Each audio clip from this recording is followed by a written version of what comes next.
Isaiah chapter 53 verse 9. Isaiah 53 അധ്യായത്തിന്റെ 9 വാക്യം ഞാൻ മലയാളത്തിൽ വായിക്കുന്നു. അവൻ സാഹസമൊന്നും ചെയ്യാതെയും അവന്റെ വായിൽ വഞ്ചനയൊന്നും ഇല്ലാതിരുന്നിട്ടും അവന് ദുഷ്ടന്മാരോടുകൂടെ ശവക്കുഴി കൊടുത്തു. സ്തോത്രം. നമുക്ക് പ്രാർത്ഥിക്കാൻ. പരിശുദ്ധനും നിത്യനുമായ ദൈവമേ, സ്വർഗീയ പിതാവേ, നിന്റെ സ്നേഹത്തിനായി കരുതലായ സ്തോത്രം. ഇന്ന് കർത്താവ് ഞങ്ങൾക്ക് പാടുവാൻ കൃപ നൽകിയതുപോലെ കർത്താവെ, യോഗ്യൻ നീ മാത്രമേ ഉള്ളൂ. സൃഷ്ടികളുടെ ആരാധന സ്വീകരിപ്പാൻ യോഗ്യനായി നീ മാത്രമേ ഉള്ളൂ. പുസ്തകമാകുവാൻ അതിന് മുദ്ര പൊട്ടിപ്പാൻ യോഗ്യനായി നീ മാത്രമേ ഉള്ളൂ. നീ അറുക്കപ്പെട്ട് ദൈവനീതിക്ക് പൂർണ്ണ തൃപ്തി വരുമാറുമാറ് പ്രായശ്ചിത്തമായി തീർന്ന് സകല ഗോത്രങ്ങളിൽ നിന്നും ഭാഷകളിൽ വംശങ്ങളിൽ ജാതികളിൽ നിന്നും നിന്റെ പിതാവായ ദൈവത്തെ ഞങ്ങളെ രാജാക്കന്മാരും പുരോഹിതന്മാരുമായി വിലക്കി വാങ്ങി ആ ഉന്നത പദവിൽ നിർത്തിയിരിക്കുന്ന സന്തോഷത്തോടുകൂടെ സ്തോത്രസ്വരത്തോടുകൂടെ കർത്താവെ, ഞങ്ങൾ നിന്റെ പാദപ്പെടുത്തിലേക്ക് നീ അടുപ്പിച്ചതിനായ സ്തോത്രം. നിന്റെ കൃപയൊന്നു മാത്രമാണ്, നിന്റെ വിശ്വസ്തതയാണ് ഞങ്ങൾ നിലനിർത്തുന്നത് കർത്താവ്. ഞങ്ങളുടെ കഴിവുകളല്ല, വിശ്വസിക്കുന്നവർക്ക് വേണ്ടി കണക്കിടുന്ന സൗജന്യ നീതീകരണത്താൽ ഞങ്ങളെ തൃപ്തരാക്കിയിരിക്കുക സ്തോത്രം. മന്ന മതി കർത്താവ്, മന്ന മതി. ഉയർത്തുന്നേൽപ്പിന് ശക്തി, പാപ്പുനരുദ്ധാന ശക്തി ശബ്ദം കേൾക്കുന്ന ഓരോ വ്യക്തികളിൽ പകർന്നാട്ടെ. തിരുവഴുത്തിൽ ധ്യാനിപ്പാൻ കൃപ നൽകിയാട്ടെ. യേശു ക്രിസ്തുവിന്റെ നാമത്തിൽ തന്നെ ആമേൻ. ക്രൂശിക്കപ്പെട്ടവരായി ക്രിസ്തുവിന്റെ സുവിശേഷം ഏറ്റെടുത്തിരിക്കുന്നവരോടാണ് ഞാനിപ്പോൾ സംസാരിക്കുന്നത്. സ്തോത്രം. അവൻ സാഹസം ഒന്നും ചെയ്യാതെയും അവന്റെ വായിൽ വഞ്ചന ഒന്നുമില്ലാതിരുന്നിട്ടും അവന് ദുഷ്ടന്മാരോടുകൂടെ ശവക്കുഴി കൊടുത്തു. സ്തോത്രം. ഇന്നലെ നാം മെസ്സേജിൽ 2 സുവിശേഷത്തെ കുറിച്ച് പറഞ്ഞു. ഒന്ന്, സ്തോത്രം, കർത്താവിന്റെ ടോമിന്റെ കല്ലറയുടെ മുമ്പിൽ നിന്ന് തന്നെയാണ് ഒരേ വാർത്ത, അവന്റെ ഉയർത്തെഴുന്നേൽപ്പിന്റെ വാർത്ത 2ആയിട്ട് പിരിയുന്നത്. വാർത്ത കേട്ടവര് ഒരേ വാർത്ത തന്നെയാണ് കേട്ടത്. ക്രൂശിക്കപ്പെട്ടവരായ യേശുവിനെ അന്വേഷിച്ചത് സഹോദരിമാരോട് ദൂതൻ സംസാരിച്ചതും ഈ കല്ലറയ്ക്കുള്ളിൽ നിന്നിരിക്കുന്ന യാതൊരു കാരണവശാലും പുറത്തു വരാതിരിക്കത്തക്കവണ്ണം സീല് ചെയ്ത് അടച്ചുപൂട്ടി സീല് ചെയ്ത് വെച്ചിരിക്കുന്ന, ഇവൻ ഉയർത്തെഴുന്നേൽപ്പിന്റെ വാർത്താമാനം പറഞ്ഞ് പുറത്തു വരേണ്ട സീല് ചെയ്ത് അടച്ചു പൂട്ടി വെച്ചിരിക്കുന്ന റോമൻ സീല്. ഇതേപോലെ ശബ്ദം കേൾക്കുന്ന പല ആത്മീക വിഷയങ്ങളും സീല് ചെയ്ത് അടച്ചു വെച്ചിരിക്കുന്നുണ്ട്. ആത്മാവിൽ എനിക്ക് അറിഞ്ഞുകൊണ്ടാണ് ഞാൻ സംസാരിക്കുന്നത്. അത്തരം സീലുകള് ഒരു മാനുഷിക പ്രവൃത്തി കൂടാതെ അഴിക്കുവാന്നവർ സ്വർഗത്തിനും ഭൂമിയിൽ സകല അധികാരമുള്ളവർ നമ്മുടെ കൂടെയുണ്ട്. ഉപവാസത്തെ സീല് ചെയ്ത്, പ്രാർത്ഥനയെ സീല് ചെയ്ത്, സ്തുതികളെ സ്തോത്രങ്ങളെ സീല് ചെയ്ത്, വചന വായനയെ സീൽ ചെയ്ത്, ഉയർത്തെഴുന്നേറ്റവൻ സ്വർഗത്തിനും ഭൂമിയിൽ സകല അധികാരമുള്ള ക്രിസ്തുയേശുവിനെ ആശ്രയിക്കാതെ മനുഷ്യ നിഗമനങ്ങളിലേക്ക് വലിച്ചു കളയുന്ന ചിന്താമണത്തിൽ വ്യാപരിക്കുന്ന അന്യായ ബന്ധനങ്ങളെ തഴിഞ്ഞു മാറണം. അവൻ സാഹസം ഒന്നും ചെയ്യാതെയും അവന്റെ വായിൽ വഞ്ചന ഒന്നുമില്ലാതിരുന്നിട്ടും അവരെ ദുഷ്ടന്മാരോടുകൂടെ ശവക്കുഴി കൊടുത്തു. നമ്മൾ ക്രിസ്തുയേശുവിൽ വിശ്വസിച്ചിട്ട് നേരായി നടന്നാറ്റും അപ്പൊ ചോദിക്കും, പിന്നെ വിശ്വസിച്ചിട്ട് എന്താ കാര്യമുണ്ടായെന്ന്. ഇതെല്ലാം നമ്മെ പഠിപ്പിക്കുന്നതാണ്. ഇതാണ് നമ്മെ ക്രിസ്തുവിനോട് സദൃശ്യന്മാരാക്കി തീർക്കുന്ന ക്രൂശിക്കപ്പെട്ടവരായ ക്രിസ്തുവിന്റെ സുവിശേഷം. ഹല്ലേലൂയ. പലപ്പോഴും നാം ചിന്തിച്ചപ്പോൾ കർത്താവ് എന്തുകൊണ്ടാണ് ഇതൊക്കെ സംഭവിക്കുന്നത്? കർത്താവ് എന്തുകൊണ്ടാണ്? ഇതുകൊണ്ട് ഭയപ്പെടേണ്ട, ഭാരപ്പെടേണ്ട. അവൻ നിന്നെ അവന്റെ ഉള്ളം കയ്യിൽ വരച്ചിരിക്കുകയാണ്. സ്തോത്രം. അവന്റെ കയ്യിൽ നിന്ന് പിടിച്ചു പറിക്കാൻ ആർക്കും സാധ്യമല്ല. എന്റെ കൽപ്പന, എന്റെ വചനം കേട്ട് എന്നെ വിശ്വസിക്കുന്നവരെ എന്റെ പിതാവ് സ്നേഹിക്കുന്നു, ഞാനും എന്റെ പിതാവും അവന്റെ അടുക്കൽ വന്ന് അവനോട് കൂടെ വാസം ചെയ്യും. അവൻ സ്തോത്രം. ഗിദെയോൻ ചോദിച്ചതുപോലെ, കർത്താവേ, ഞങ്ങൾ എങ്ങനെയെങ്കിലും ഇത്രയും ബുദ്ധിമുട്ടുകൾ എന്തുകൊണ്ടാ, പ്രയാസങ്ങള്? മിഥ്യാധന വന്ന് എല്ലാ വിളവുകളും മോഷ്ടിച്ചു കൊണ്ടുപോവുക. അപ്പോഴാണ് സ്തോത്രം മുന്തിരിച്ചക്കിന്റെ കീഴെ ഒളിച്ചിരുന്നിട്ട് ഗിദെയോൻ ഗോതമ്പ് മെതിക്കുക.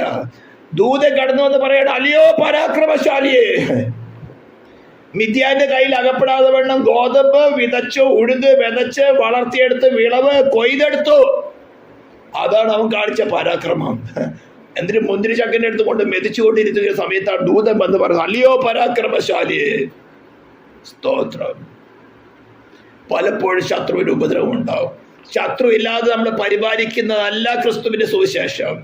ശത്രുവിന്റെ കോട്ടയുടെ നടുവില് നമുക്ക് ആവശ്യമുള്ളത് സ്വർഗീയ നിഗമനത്തിനനുസരിച്ചുകൊണ്ട് ക്രിസ്തുവിൽ വിശ്വസിക്കുന്നവർക്ക് ക്രൂശിൽ നിവർത്തിച്ച നീതി കണക്കിട്ട് നമ്മുടെ സ്വഭാവങ്ങളുടെ പ്രവൃത്തികളല്ല കണക്കിടുന്നത്, നമ്മുടെ നീതി പ്രവൃത്തികളല്ല കണക്കിടുന്നത്.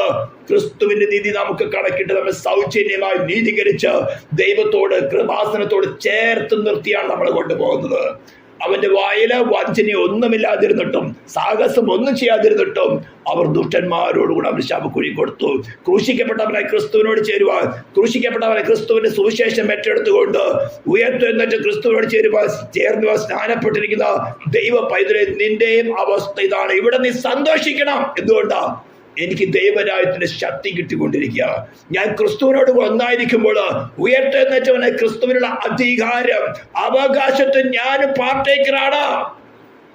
അത് നിങ്ങൾക്ക് സ്പിരിച്വലായിട്ട് അറിയാൻ സാധിക്കും. നിങ്ങളുടെ പ്രാർത്ഥനയിൽ കൂടെ, നിങ്ങളുടെ ചലനങ്ങളിൽ കൂടെ, നിങ്ങളുടെ ചിന്താമണ്ഡലത്തിലൂടെ കടന്നു പോകുന്ന ഒരു ചിന്തയിൽ മേല സ്വർഗീയ അധികാരം ഭൂമണ്ഡലത്തില് ഭൂരാജാക്കന്മാര് വംശങ്ങളുടെ മേൽ, ജാതികളുടെ മേല്, ദുഷ്ടാത്മ സേനകളുടെ മേല് വെളിപ്പെടുന്നത് കണ്ട് നിങ്ങൾക്ക് സന്തോഷിക്കാൻ സാധിക്കും. നിങ്ങൾക്ക് തന്നെ സ്വാതന്ത്ര്യം കിട്ടുന്നത് കൊണ്ട് സന്തോഷിക്കാൻ സാധിക്കും. പലപ്പോഴും ക്രിസ്തുവിനെ വിശ്വസിക്കാൻ ബന്ധനം കൊണ്ടിടും. നിങ്ങളുടെ നാവുകളെ കിട്ടാൻ നോക്കും, പ്രാർത്ഥനയെ മുടക്കാൻ നോക്കും, വിശ്വാസം എടുത്താൻ നോക്കും. നിന്റെ ദൈവം എവിടെയെന്ന് ചോദിച്ച് ദിനം പ്രതി ചോദിച്ചുകൊണ്ട് സംഗീതകാരൻ പറയാണ്, രാവും എന്റെ അസ്ഥികളെ തകർക്കുമെന്നമാണ് ചോദിക്കുന്നത്. നിന്റെ ദൈവം എവിടെ? നിന്റെ രോഗം എന്താ മാറാത്തത്? ഇത്ര നാളായിട്ട് നീ എന്താ കിടക്കിലായി പോയത്? ഇത്ര നാളായിട്ട് നീ എന്താ നിന്ന വഹിച്ചോണ്ട് നടക്കുന്നത്? നിന്റെ ആൾക്കാരൊക്കെ എന്ത്, നിന്റെ കൂട്ടുകാരും സഹോദരന്മാരൊക്കെ നിന്നെ തള്ളിക്കളഞ്ഞത്?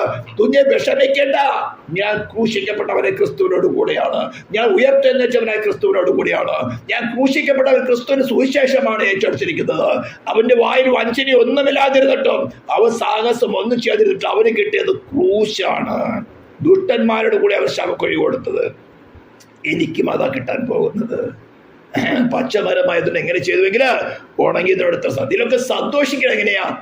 ഞാൻ മരുഭൂ യാത്രയിലാണ്, ഞാൻ ക്രിസ്തുവിന്റെ കരങ്ങളിലാണ് ഇരിക്കുന്നത്, ഞാൻ അവനോട് കൂടെയാണ് യാത്ര ചെയ്തിരിക്കുന്നത്. ഞാൻ പാളയത്തിനകത്തല്ല, പാളയത്തിന് പുറത്താണ്. നിന്ന അപമാനം, കട്ടത, ദുഷ്ടത ഞാൻ സന്തോഷിക്കും. എന്തുകൊണ്ടെന്നാൽ എനിക്ക് സഹിഷ്ണുത കിട്ടിക്കൊണ്ടിരിക്കുക, ഞാൻ ക്രിസ്തുവിനോട് സദൃശനായിക്കൊണ്ടിരിക്കുകയാണ്. സ്തോത്രം. അടുത്ത വാക്യം പറയുന്നത്, സ്തോത്രം, അവന്റെ മരണത്തിൽ അവൻ സമ്പന്നന്മാരോട് കൂടെയായിരുന്നു.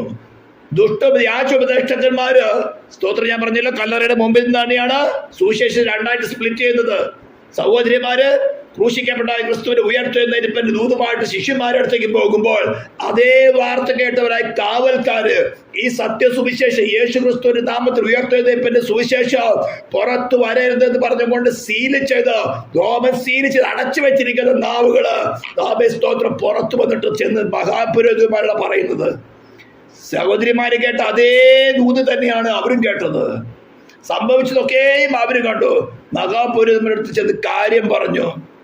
ഇങ്ങനെയൊക്കെ സംഭവിച്ചു, ഇന്നതൊക്കെ പറയുന്നത് ഞങ്ങൾ കേട്ടു. ആ കല്ലറയിൽ അവനില്ല ഇപ്പൊ. ഉടനെ മഹാപുരോഹിതന്മാർ അവർക്ക് വേണ്ടതൊക്കെ കൊടുത്തു, പണം കൊടുത്തു. ഇന്ന് വ്യാജ സുവിശേഷം പറയുന്നവർക്ക് വേണ്ടതൊക്കെ കിട്ടുന്നുണ്ട്. സ്ഥാനം കിട്ടുന്നുണ്ട്, മാനം കിട്ടുന്നുണ്ട്, ഡിനോമിനേഷൻ കിട്ടുന്നുണ്ട്, ആൾക്കാർ വർദ്ധിക്കുന്നുണ്ട്, ആത്മാക്കൾ വർദ്ധിക്കുന്നുണ്ട്. ഏറ്റവും കൂടുതൽ ജനസംഖ്യയുള്ളത് കാത്തലിസത്തിലാണ്. പക്ഷെ അവിടെ ആരില്ല? ദൈവ സാന്നിധ്യമില്ല. യേശുവിന്റെ ഈ ലോക ജീവിതകാലത്തില് മഹാപുരോഹിതന്മാര് വലിയ കൊള്ളലാഭം ഉണ്ടാക്കിക്കൊണ്ടിരുന്നവരായിരുന്നു. അവിടെ എന്തെല്ലാം ബിസിനസ് നടത്തിയാലും ആരുമില്ല, കാര്യമില്ല. എന്താ? ദൈവ സാന്നിധ്യം ആലയത്തിലില്ല. സെക്കൻഡ് പ്രവചനം പുസ്തകത്തിന്റെ 10-ാം അധ്യായത്തിൽ സെക്കൻഡ് ആലയം വിട്ടുപോയി. പിന്നെ അവിടെ എന്തെല്ലാം കൊള്ളത്തരം ചെയ്താലും പിടിക്കാൻ ആളില്ല. അങ്ങനെ ഇരിക്കുമ്പോഴാണ് അവൻ ആ കൃപാസനത്തിൽ വന്നിരുന്നവൻ, ആ ഓരോ പർവ്വത്തിൽ വെളിപ്പെട്ടവൻ, ദൂതന്മാരെ ശിക്ഷ വിധിച്ചവൻ, ലൂസിഫർ സംഘത്തിൽ ശിക്ഷ വിധിച്ചവൻ മനുഷ്യരൂപത്തിൽ അവരുടെ പമ്പിൽ വന്ന് നിൽക്കുന്നത്. ചാട്ടയെടുത്ത് എല്ലാത്തിനും അടിച്ചു ഓടിക്കുകയാണ് ചെയ്തത്. എന്റെ ദൈവത്തിന്റെ ആലയം പ്രാർത്ഥനാലയം എന്ന് വിളിപ്പെടും. നിങ്ങൾ അതിന് കള്ളന്മാരുടെ ഊയാക്കി വെച്ചിരിക്കുക. കള്ളത്തരം നടക്കുക അവിടെ. ഇതാ ജനസംഖ്യ കൂടുതലുള്ള സംഘടനകളിൽ ഡിനോമിനേഷനുകൾ നടക്കുന്നത്. ആരില്ല? ദൈവമില്ല. പിന്നെ എന്ത് കൊള്ളത്തരം നടക്കും? വിചാരിക്കും അന്ന് കുർബാന എടുക്കാം, ദുഷ്ടാത്മാക്കളെ വിളിച്ചഴിച്ചും കാര്യങ്ങൾ നടക്കാം. കാരണം എന്താ? ന്യായം വിധിക്കുന്ന ദൈവം അവിടെ ഇല്ല. പക്ഷെ ദൈവസഭയ്ക്കകത്ത് അങ്ങനെയല്ല. അല്പം പോലും തെറ്റുണ്ടായാൽ അഹരോന്റെ 2 പുത്രന്മാർക്ക് സംഭവിച്ചെന്താ? നിയമപ്രകാരമല്ലാത്തൊരു അന്യാഗ്നി ആലയത്തിൽ കൊണ്ടുവന്നു. ഉടനെ മരിച്ചു. യാഗത്തിന് കൊണ്ടെടുക്കേണ്ട അഗ്നി എവിടുന്ന? യാഗപീഠത്തിന്റെ ചുവട്ടിൽ നിന്നുള്ള തീന അഗ്നി എടുക്കേണ്ടത്.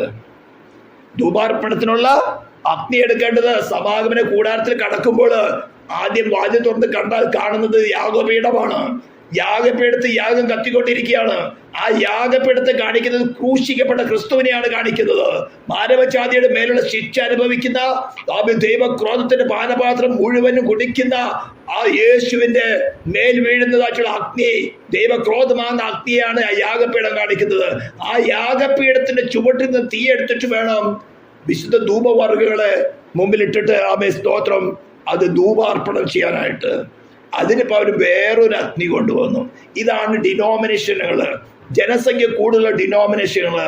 ദൈവമില്ലാതിരിക്കെ ക്രൂശിക്കപ്പെട്ടവനെ ക്രിസ്തുവിന്റെ സുവിശേഷം പ്രസംഗിക്കുകയോ അനുസരിക്കുകയോ ചെയ്യാത്ത സ്ഥലങ്ങളിൽ നടക്കുന്ന അവിടെ ശിക്ഷയൊന്നും നടക്കുന്നില്ല. മരണമാണ് നടക്കുന്നത്, ആത്മീക മരണം. പുതിയ നിയമത്തില് ആത്മീക ജീവിതം ആത്മീക മരണമാണ്. ഫിസിക്കലായിട്ട് മാറ്റം നടക്കുന്നില്ല. നമ്മൾ വീട്ടിൽ ചെന്ന് പ്രാപിച്ചപ്പോൾ നമ്മുടെ ഫിസിക്കിന് എന്തെങ്കിലും മാറ്റം വന്നോ? നമ്മുടെ കളറിന് മാറ്റം വന്നോ?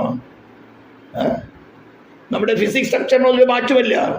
നമ്മുടെ സോളിന്റെ സ്ട്രക്ചറിന് ഒരു മാറ്റമില്ല. മരിച്ചിരുന്ന് നമ്മുടെ സോള് ജീവിച്ചു. നമ്മുടെ പ്രവൃത്തിയിൽ കൂടെ അത് വെളിപ്പെടാം. അപ്പോൾ ഈ കള്ളസുവിശേഷം പറയുന്ന ഒരു കള്ളത്തരമാണ്. അവന്റെ മരണത്തിൽ അവൻ സമ്പന്നന്മാരോട് കൂടെയായിരുന്നു പറഞ്ഞുകൊണ്ട് അവന് യേശുവിന്റെ ശരീരം കുറിച്ച് നിറക്കി.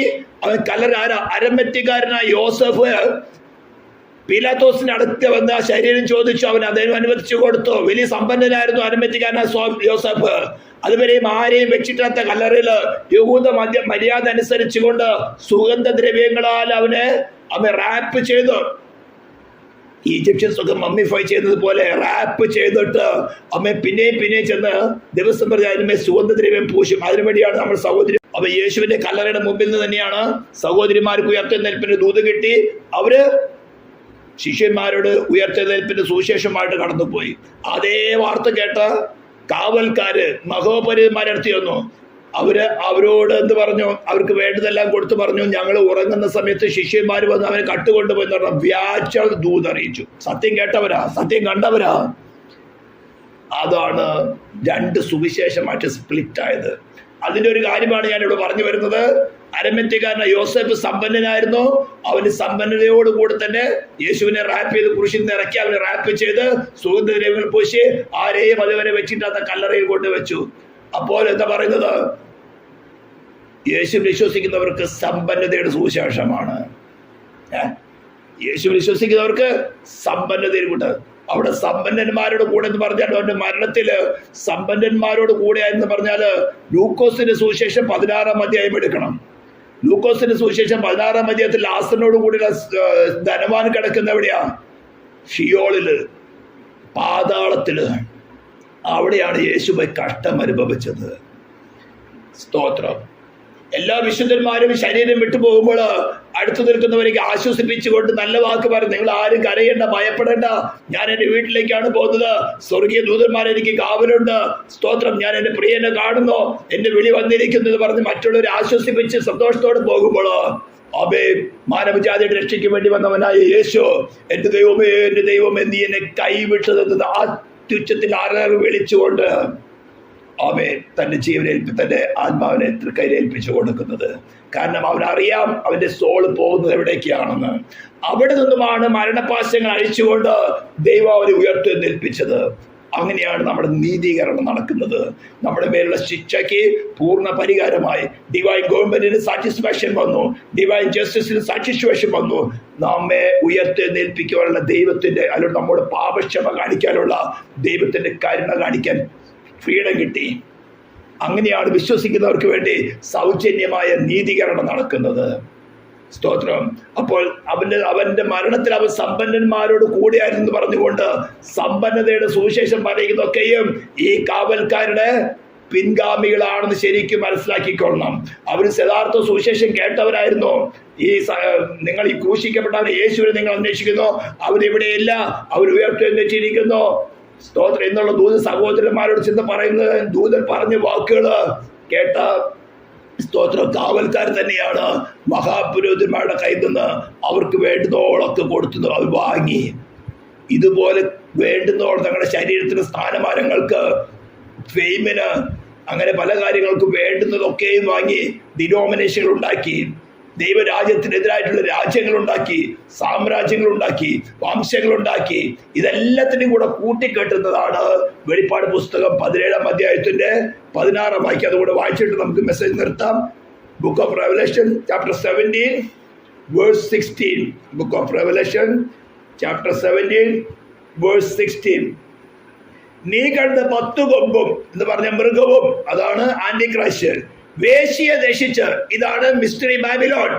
കാത്തലിസം മുഖാന്തരം ആരംഭിച്ചതായിട്ടുള്ള ക്രിസ്തീയ വിശ്വാസത്തിൽ നിൽക്കാത്ത എല്ലാ മതവിഭാഗങ്ങളും 1-ാം നൂറ്റാണ്ടിൽ 2-ാം നൂറ്റാണ്ടിൽ അപ്പസ്തോലന്മാരെ കൊന്നൊടുക്കിക്കൊണ്ട് റോമൻ മതം അല്ലെങ്കിൽ ബാബിലോണിയ മതം BC 2400 ആരംഭിച്ച് അവൻ സെമീറാമിസ്, കൂശിന്റെ ഭാര്യ എന്ന സെമീറാമിസിൽ കൂടെ വ്യാപരിച്ച് നിമ്രോദി കൂടെ വളർന്ന് അവന്റെ പുത്രനായിരുന്ന സ്തോത്രം, അവന്റെ വ്യാജ സന്തതിയായിരുന്നു. അവളുടെ വ്യാജ സന്തതി നിമ്രോദിന്റെ മരണത്തിന് ശേഷം വ്യാജ വ്യഭിചാര പ്രവൃത്തി കൂടെ വ്യാജ സന്തതിയായിരുന്ന തമൂസിൽ കൂടെ വ്യാപരിച്ച ദൈവ ഭരണകൂടത്തിനെതിരായി, ദൈവ രാജ്യത്തിനെതിരായി കൊണ്ട് മറ്റൊരു മാനുഷിക ഭരണകൂടമുണ്ടാക്കി അതിൽ കൂടെ മാനവജാതി മുഴുവനും ഭരിച്ചുകൊണ്ട് അത് വ്യാപരിച്ച മതമാണ് മിസ്റ്ററി ബാബിലോൺ.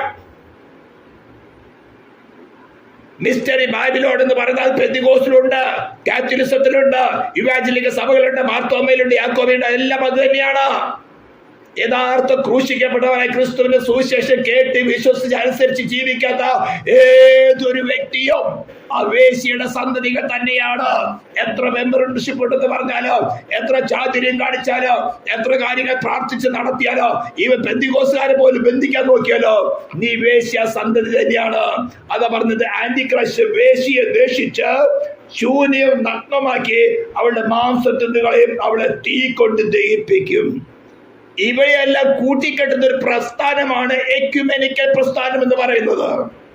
ഇതാണ് ഇപ്പൊ നടന്നുകൊണ്ടിരിക്കുന്നത്. കഴിഞ്ഞ പോപ്പ സ്തോത്രം ഫ്രാൻസിസ് ലോകമെമ്പാട് നടത്തിക്കൊണ്ടിരുന്ന പരിപാടി ഇതായിരുന്നു. എല്ലാ മതവിഭാഗങ്ങളെയും കൂടെ ഒന്നാക്കുക. ഇതൊക്കെ ദൈവത്തിന്റെ പ്ലാനോടെ കൂടെ നടക്കുന്നതാണ്. ഈ വേശ്യയുടെ സന്തതികള് കാത്തലിസത്തിൽ കൂടെ ആരംഭിച്ച് 3-ാം നൂറ്റാണ്ടിൽ കാത്തലിസത്തിൽ കൂടെ വ്യാപരിച്ച് ആരംഭിച്ച് അത് വളർന്ന് പന്തലിച്ചോ വിവിധ ഡിനോമിനേഷനുകളായി ക്രൂശിക്കപ്പെട്ടവനെ ക്രിസ്തുവിന്റെ സുവിശേഷം കെടുത്തി കളഞ്ഞു. എല്ലാ ലേഖനങ്ങളും കിട്ടാത്തോടത്തോളം പുസ്തകങ്ങളെല്ലാം കത്തിച്ചു കളഞ്ഞു. അവിടെ അന്നുണ്ടായിരുന്ന വിശ്വാസികളുടെ എല്ലാം കൊന്നൊടുക്കി അവരുടെ സമ്പത്തുകൾ കവർന്നെടുത്തു. അതിൽ കൂടെ ഉണ്ടായതാണ് ഈ കാത്തലിസം എന്ന് പറയുന്നത്. അതിൽ നിന്ന് സ്പ്ലിറ്റ് ചെയ്തിട്ടാണ് പിന്നീട് ഓരോരോ മതവിഭാഗങ്ങള് അന്ത്യോക്യക്കാരെന്ന് പേർത്ത് പ്രശംസിച്ചുകൊണ്ട് എടുക്കുന്ന യാക്കോബക്കാര്, ഓർത്തഡോക്സുകാര്, അതിൽ നിന്ന് പിരിഞ്ഞ് മാർത്തോമ വേർപാട്, ഇങ്ങനെ പെന്തിക്കോസ് പോലും വന്നിട്ടും ക്രൂശിക്കപ്പെട്ടവനായ ക്രിസ്തുവിന്റെ സുവിശേഷം അല്ല അനുസരിക്കുന്നെങ്കിൽ നീയും ഈ വേശ്യയുടെ സന്തതി തന്നെയാണ്. ഇതിനെല്ലാം കൂട്ടിച്ചേർക്കാനാണ് ഇന്ന് കൺവെൻഷനുകൾ രാഷ്ട്രീയക്കാരെ വിളിക്കുന്നത്, മതപുരോഹിതന്മാരെ വിളിക്കുന്ന കൂട്ടരൊക്കെയും ദൈവം അനുവദിക്കുകയാണ് കൂട്ടിക്കെട്ടുവാൻ. അവസാനം കൊണ്ടുപോയി ആന്റിക്രൈസ്റ്റിന്റെ കയ്യിലേൽപ്പിക്കും, അവൻ നാശമാക്കി തീർക്കും. ഇതെല്ലാം വളരെ സൂക്ഷ്മതയോർത്ത് ഇന്ന് വേൾഡ് പൊളിറ്റിക്സ് നടക്കുന്ന കാര്യങ്ങളൊക്കെ ശരിക്കും മനസ്സിലാക്കി, എന്റെ ദൈവമേ, എന്റെ ദൈവമേ, എന്റെ പ്രാണന് രക്ഷിക്കണമേ എന്നൊരു നിലവിളിയോടുകൂടെ, എന്റെ ദൈവമേ എന്റെ പ്രാണനെ രക്ഷിക്കണമെന്നൊരു നിലവിളിയോടുകൂടെ ആ ക്രൂശിക്കപ്പെട്ടവനെ ക്രിസ്തുവിലേക്ക് നോക്കിയ അവൻ പറഞ്ഞെന്താണ്, അവൻ സാഹസം ഒന്നും ചെയ്യാതെയും അവന്റെ വായിൽ വഞ്ചന ഒന്നുമില്ലാതെ ഇരുന്നിട്ടും അവന് ദൂതന്മാരോടുകൂടെ ശവക്കുഴി കൊടുത്തു. അവന്റെ മരണത്തിൽ ലൂക്കോസ് 16 എഴുതിയിരിക്കുന്ന ധനവാൻ എവിടെ പോയി, പാതാളത്തിൽ പോയി നമുക്ക് പകരമായിട്ട് കഷ്ടം അനുഭവിച്ചു. അതാരും സമ്പന്നത മരണത്തോടു കൂടിയായിരുന്നു പറഞ്ഞത്. അവന്റെ മരണത്തിൽ സമ്പന്നന്മാരോട് കൂടിയായിരുന്നു. അരിമത്യക്കാരൻ യോസഫിന്റെ കല്ലറ അടക്കം ചെയ്ത് അടക്കമല്ല ഇത് പറഞ്ഞുകൊണ്ട് ഇന്ന് പല പാസ്റ്റർമാരുടെ അടക്കമൊക്കെ വലിയ ഘോഷമായിട്ട് കാണും. 100ഓളം പാസ്റ്റർമാര് പ്രസംഗിക്കുക, 100ഓളം പാസ്റ്റർമാര് സാക്ഷ്യം പറയാ, വലിയ ജനസംഖ്യ, ഏരിയ TV റിലേ ഇന്ന് ഇന്റർനെറ്റില് വേൾഡിൽ എല്ലായിടത്തും കാണുന്ന വലിയ അടക്കം കിട്ടി. ഫൂളിഷ്നെസ്. കർത്താവിന് സ്ത്രീകളിൽ പ്രസവി ജനിച്ചവരിലോ ഏറ്റവും ശ്രേഷ്ഠമായിട്ട് കർത്താവ് പറഞ്ഞത് യോഹന്നാനാണ്. അവന്റെ മരണത്തിന് കിട്ടിയത് എന്തായിരുന്നു? അവന്റെ തല ഒരു സ്ഥലത്ത് പാപിനിയ സ്ത്രീയുടെ കയ്യിലിരിക്കുന്നത്. അവന്റെ സഹോദരൻ പരിചയമുള്ളവർ അവന് ഉടല് മാത്രം കൊണ്ടുപോയി കുഴിച്ചിട്ടു. സുവിശേഷത്തിന് ഏറ്റവും ശ്രേഷ്ഠമായി പ്രവർത്തിച്ച പൗലോസിന് അവന് തല ശിരച്ഛേദന ചെയ്തു. അതാണ് ഏറ്റവും ശ്രേഷ്ഠമായ സുവിശേഷം. അവൻ നീ ജീവനുള്ള ദൈവത്തിന്റെ പുത്രനായ ക്രിസ്തു എന്ന് സ്വർഗത്തിൽ നിന്ന് വെളിപ്പാടിന്റെ പത്രോസ് യേശുവിനെ പോലെ തല കീഴായിട്ട് ക്രൂശിക്കപ്പെട്ടു. തിമോത്തിയോസിനെ തീ വെച്ച് കൊന്നു കളഞ്ഞു. ഇവിടെ കേരളത്തില് അവൻ സുവിശേഷമായിട്ട് കടന്നു വന്ന തോമസിന് അവൻ കുതിരകളെ 2 കാലിൽ കെട്ടി പിളർന്ന് കളഞ്ഞ ദേശമാണ് ഇന്ത്യ മഹാരാജ്യം. അവൻ സാഹസം ഒന്നും ചെയ്യാതെയും അവന്റെ വായിൽ വഞ്ചന ഒന്നുമില്ലാതിരുന്നിട്ട് അവന് ദുഷ്ടന്മാരോടുകൂടെ ശവക്കുഴി കൊടുത്തു. ഇതാ ക്രൂശിക്കപ്പെട്ട ക്രിസ്തുവിന്റെ സുവിശേഷം ഏറ്റിരിക്കുന്നവരുടെ അടക്കം.